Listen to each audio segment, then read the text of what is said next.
The digital revolution, or certainly the digital revolution we are dealing with at the moment. How to best use tech at the moment in all aspects of our life. How do we get tech to talk the talk, to walk the walk out there? Tech for peace. The art of the possible is our next presentation down here at GX Talks. So let's talk about it with, well, a real superstar of the circuit. She is a serial entrepreneur, an investor and public policy maker, more than 20 years of experience working with organizations and entities across the globe. Absolute pleasure to have her here in Dubai. An expert in smart cities, public policy, economic development, I could go on, I will, commercialization of technologies, venture capital, blockchain, environmental planning, mobility, and more. She served in the Obama administration. I don't know if I mentioned that one yet. She's been honored with just about every award there is going, and if that weren't enough, she's climbed Everest and Kilimanjaro as well. But that all bears into a little insignificance because she is here in Dubai to talk to us today at GX Talks. Please welcome, all the way from the US, it is Natalia Olson. I am so excited to be here in Dubai, the World Government Summit. Thank you so much for inviting me. It is just a pleasure to be able to see so many leaders, especially in the government area, because as an entrepreneur, I always try to balance it between, starting new things, which were always very disruptive, pushing the envelope, making government officials a little uncomfortable until I was asked to serve. And even though I was a former diplomat, I told the president, "Are you sure? Because I'm not going to say yes to everything." So, when we come into a government, we try to create balance, right?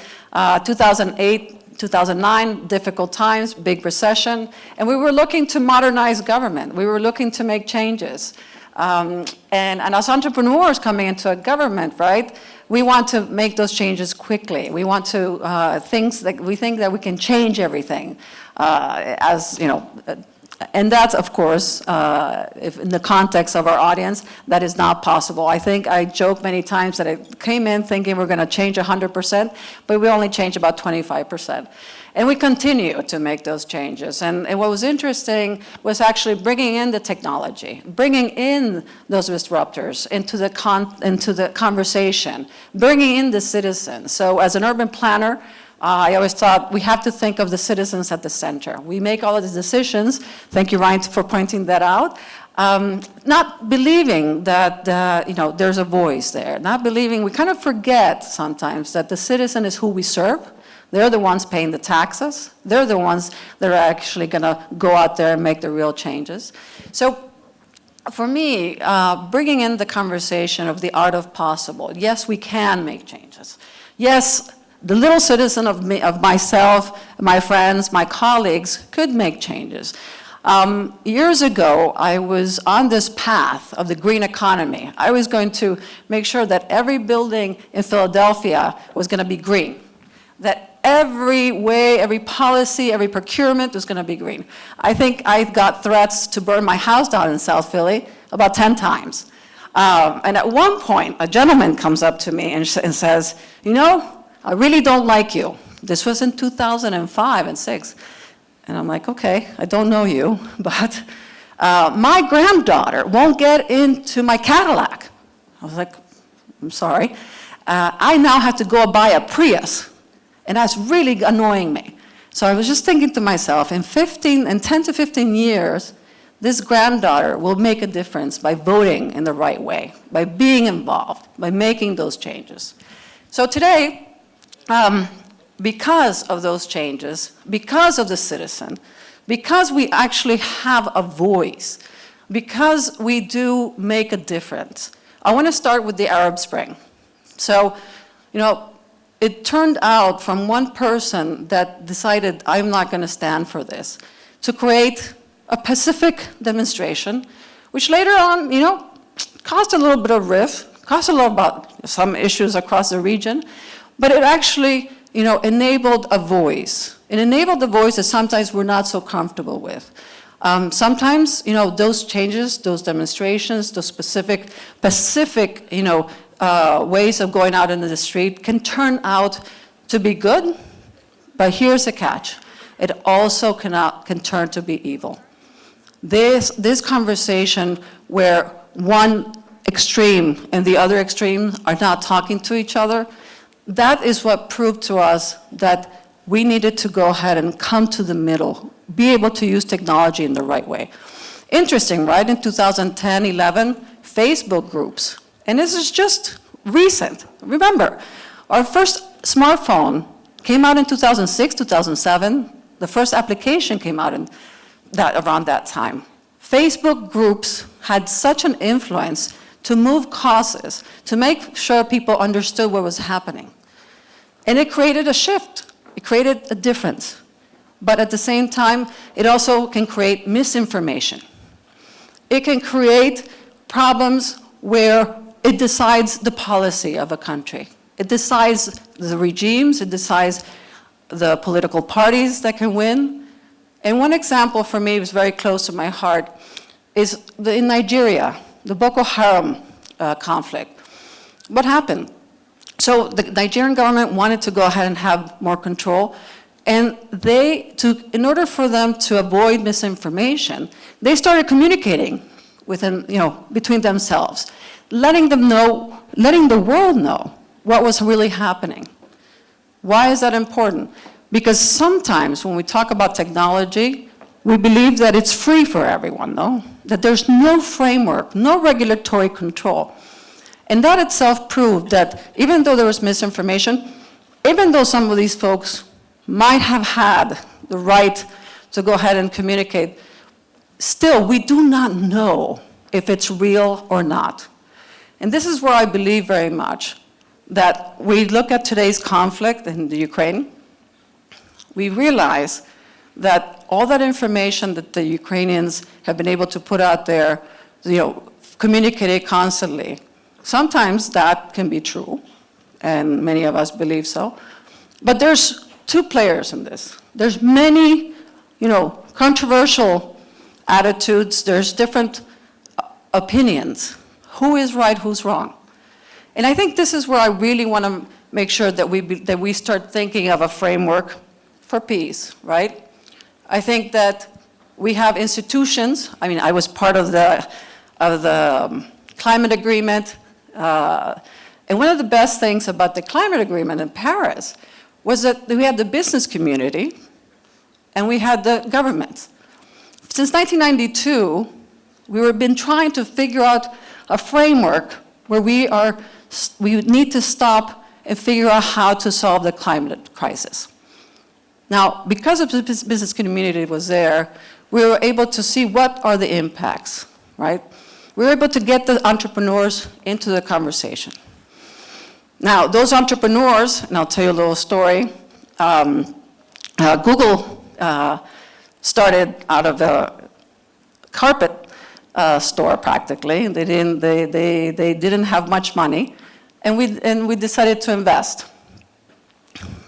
You would never imagine that a company like Google would have the impact that it has today.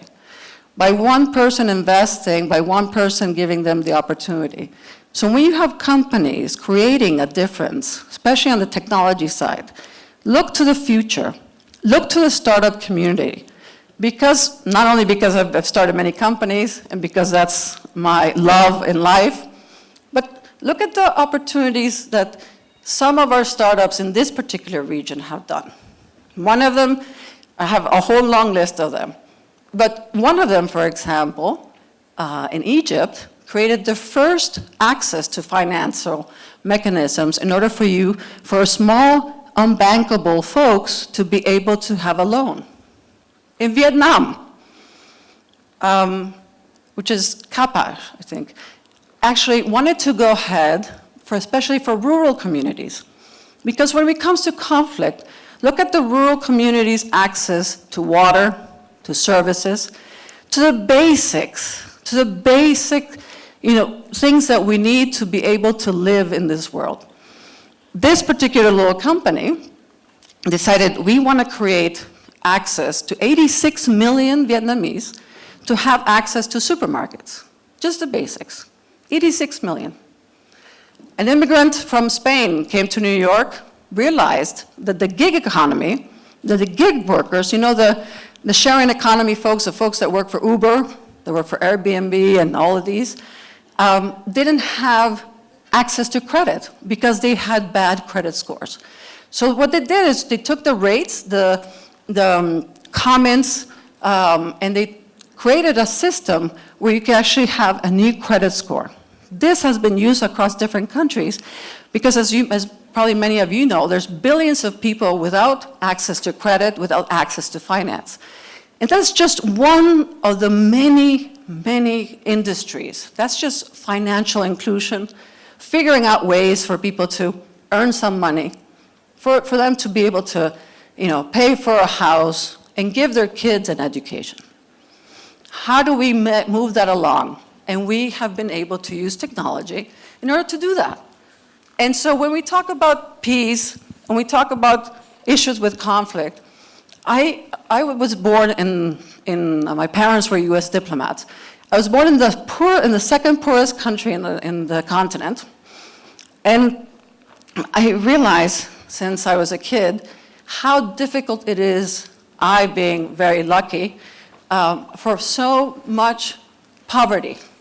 And people in that particular area of Central America, you know, have degraded into narcotráfico, into problems that, you know, they themselves don't have a job, they don't have access to finance, they don't want to go and work for the drug trafficking, but they have to take care of their children. They want to create opportunities for their kids, and they end up in the wrong side of the community. And this in itself creates more conflict, desperation, and people tend to want to attack, tend to want to misinform, tend to want to go ahead and create more and more problems. So when we use technology, and I think the future of technology, especially today, we are at a crossroads. We believe in the tech world, we believe in the tech world that we have to be able to have a mindful innovation. We've been talking about innovation for the last 20 years. We are part of the fourth industrial revolution. I see innovation for the future with a big I.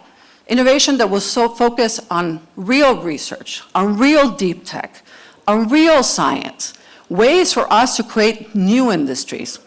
Just like when we opened the government during the Obama administration, we created open.gov. Remember those days? We created a whole new industry, an industry that created the sharing economy. Folks, during a recession, could actually drive a car, could rent a room, and figure out ways that people could actually move financial mechanisms across different places by just changing the policy to enable technology to be accessible to everyone. So I think for the future, we need that mindful type of innovation, where we actually help on the education side, where we get citizens to be involved, when we realize that cooperation and collaboration is the way for us to mitigate that impact. I cannot emphasize enough how important, from personal reasons, from professional reasons, from what I do every day, we look to invest on social impact entrepreneurs, because we know that as we build those ecosystems, as we build new industries, regions like the one we're at, which is amazing, the growth that has happened here, the new industries, the enabling of technology, enabling of citizens and communities has occurred. You know, in this region, I'm so, you know, hopeful that it will be a lot better, that you have such an amazing foundation, such an amazing infrastructure. And again, for me, when it comes to reducing conflict, figuring out ways for us to share best practices, best models, that is where we really are going to find that, you know, enabling of technology, because technology today has a ways to go, and we have to be able to use it for the greater good. Thank you again for allowing me to speak. I am you know, here in order for us to be able to collaborate, share best practices. I do have an office in Dubai, and we have 5 offices in the region. So again, please count on us. And I really look forward to creating that global framework where we can actually work for a better world for the future generations, and the future of the region. Thank you, Dubai.